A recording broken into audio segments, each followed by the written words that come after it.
America વારંવાર આપણું અપમાન કરી રહ્યું છે કે તમને વિઝા નહીં આપીએ, અને આપણે છતાં પણ એપ્લાય કરીએ છીએ.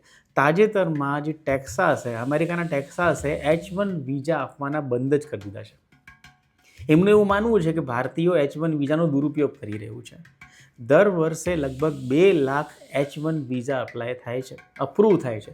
એની અંદર સૌથી વધારે 41,000 જે છે એ ટેક્સાસ માટે લોકો અપ્લાય કરે છે, અને એમાંય પાછું 25,000 જે છે એ IT કંપનીમાં અને બાકીના સરકારી ઓફિસ અને યુનિવર્સિટીના હોય છે. જાણકારોનું એવું કહેવું છે કે આ જે ઇન્ડિયા અને EU વચ્ચે જે રિસન્ટલી જે ડીલ થઈ છે એના કારણે અમેરિકાને ડોનાલ્ડ ટ્રમ્પને ખૂબ બધા બળતરા થઈ ગયા છે, અને એના કારણે ઉતાવળિયું એમણે આ નિર્ણય લીધું છે કે ભાઈ આપણે કંઈક તો કરવું જ પડશે, આ લોકોની સામે એક્શન તો લેવા જ પડશે, અને એના ભાગરૂપે એમણે ટેક્સાસની અંદર આ નિર્ણય લેવડાવડાવ્યો છે કે ભાઈ H1 વિઝા બંધ કરો. હવે ઘણા બધા ભારતીયો ઈચ્છે છે કે આપણે તો જવું જ છે અમેરિકા, ગમે તે ભોગે જવું જ છે. તો એ લોકોમાં ફફડાટ વ્યાપી ગયું છે કે ભાઈ હવે ટેક્સાસે જો વિઝા આપવાના બંધ કર્યા તો શું કેલિફોર્નિયા, ન્યૂયોર્ક, વોશિંગ્ટન એ પણ એવું જ કરશે?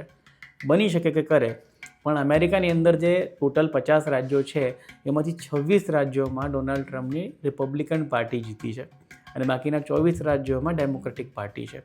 તો એ કયા રાજ્યમાં શું નિર્ણય લેવાશે તો આપણને ખબર નથી, પણ ડોનાલ્ડ ટ્રમ્પનો જે આ નિર્ણય છે ને અમેરિકા ફર્સ્ટ, એને હાઇલાઇટ કરવા માટે કે એને લોકોને બતાવવા માટે કે જો હું અમેરિકા ફર્સ્ટ ઈચ્છું છું ને એટલે હું આ બધું કરી રહ્યો છું, એટલે પોતાના વોટર્સને સારું લગાડવા માટે આ બધું કરી રહ્યા છે.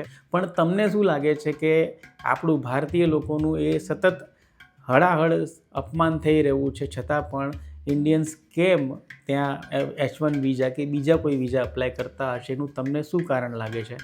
મને કમેન્ટમાં જણાવો.